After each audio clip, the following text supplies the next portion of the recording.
ঘরে থাকা উপকরণ দিয়ে বানিয়ে ফেলতে পারেন এরকম একটি পারফেক্ট মিষ্টি রেসিপি। মাত্র 2টি উপকরণ দিয়েই হয়ে যাবে এরকম একটি সুস্বাদু গোলাপ জামুন। দোকানের মতো মাত্র 1 কাপ দিয়ে প্রায় 1 কেজি মিষ্টি ঘরে বসেই বানিয়ে নিতে পারবেন সফট এবং সুস্বাদু রসালো গোলাপ জামুন। তো প্রথমে একটি বাটিতে 1 কাপ পরিমাণ গুঁড়ো দুধ নিয়ে নিলাম। এরপর এতে আধা কাপ পরিমাণ ময়দা, সাথে হাফ চামচ বেকিং পাউডারে নিতে হবে, বেকিং সোডা নয়। তারপরে গুঁড়োগুলোকে ভালো মতো মিক্স করে এতে দিয়ে দেব 1 চামচ পরিমাণ ঘি।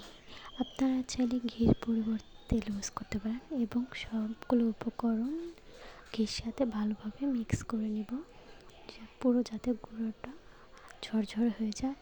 এরপর দিয়ে দেব লিকুইড দুধ। আপনারা চাইলে ডিমও দিতে পারে, তবে আমি দিইনি। তবে এগুলোকে ভালোভাবে মেখে নেব। প্রথমে পাতলা মনে হতে পারে, কিন্তু কিছুক্ষণ রেখে দিলে এটা ঠিকঠাক হয়ে যাবে। তো আমি পুরো উপকরণটা মেখে দিয়ে সাইডে রেখে দিলাম। তারপর আগে শিরাটা বানিয়ে নেব। একটি পাত্রে পানি দিলাম এবং 1 কাপ পরিমাণ চিনি দিয়ে দিলাম এবং এতে দিয়ে দেব 2টি এলাচ। এই সকল উপকরণ আমি ভালোভাবে জাল দিয়ে নেব। তবে খুব বেশি জাল দেওয়ার প্রয়োজন নেই, কারণ এগুলো পরবর্তীতে আবার জাল দেওয়া হবে। সামান্য যতক্ষণ নয় ফুটছে ততক্ষণ পর্যন্ত জাল দেব। তারপর ভালোভাবে ফোটানো হয়ে গেলে আমি পাতিলটাকে নামিয়ে নেব। এরপর মেখে রাখা ডোটাকে হাতে ঘি বা তেল মেখে ছোট ছোট করে নিয়ে গোল গোল করে নেব। একদম ছোট ছোট করে নেব। আপনি চাইলে গোল ছাড়া অন্য শেপও করতে পারেন। আমি গোল করে নিয়েছি। এরপর এগুলো একে একে সবগুলো বানিয়ে নেব আমি। তো আমার প্রায় 1 কাপে প্রায় 15টি মিষ্টি হয়েছে। এরপর চুলাতে একটি কড়াই দিয়ে নিলাম। এরপর এতে তেল দিয়ে নিলাম। আপনারা চাইলে তেলের সাথে ঘিও অ্যাড করতে পারেন, এতে ফ্লেভারটা ভালো আসে, তবে আমি অ্যাড করিনি। এরপর একে একে মিষ্টিগুলো আমি ছেড়ে দেব। তবে মিষ্টিগুলো খুবই হালকা আঁচে ভাজতে হবে, এতে করে মিষ্টিটা পুড়ে যাবে না। কারণ বেশি জাল দিলে মিষ্টিটা দেওয়ার সময় সাথে সাথেই পুড়ে যেতে পারে, তাই অনেক হালকা আঁচে এগুলোকে ভেজে নিতে হবে।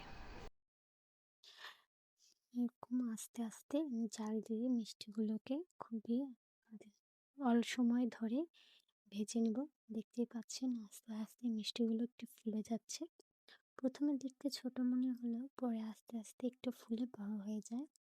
খুবই আস্তে আস্তে ভাজতে হবে, না হলে ভিতরে পুড়ে যাবে।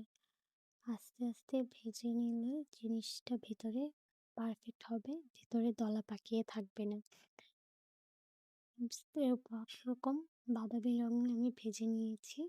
ভাজার পরে আগে থেকে শিরাটার মধ্যে আমি দিয়ে নেব। এতে সবগুলো মিষ্টি দিয়ে দিলাম। মিষ্টিগুলো অনেক সুন্দর কালার হয়েছে। আপনি চাইলে আরেকটু গাঢ় করে ভেজে নিতে পারেন। এরপর সবগুলো মিষ্টি আমি ভেজে নিয়ে রসসহ আবার চুলায় কিছুক্ষণ জাল করে নেব। প্রায় 5 থেকে 10 মিনিটের মতো জাল করে নেবেন। এতে মিষ্টিগুলো আগের থেকেও অনেক বড় হয়ে যাবে। তাহলেই হয়ে যাবে আমাদের পারফেক্ট গোলাপ জামুন রেসিপি। দেখতেই পাচ্ছেন কি সুন্দর হয়েছে। এরকম রেসিপি আপনি চাইলেই খুব সহজে ঘরে বানিয়ে নিতে পারেন। কয়েকটি উপকরণ দিয়ে আপনারা পারফেক্ট একটি মিষ্টি বানিয়ে নিতে পারেন। ঘরে থাকা কয়েকটি মাত্র উপকরণ দিয়ে হয়ে গেল দোকানের মতো পারফেক্ট একটি গোলাপ জামুন, যেটা খুবই সফট এবং রসালো, ভিতরে অনেক সফট হয়েছে। দেখতেই পাচ্ছেন।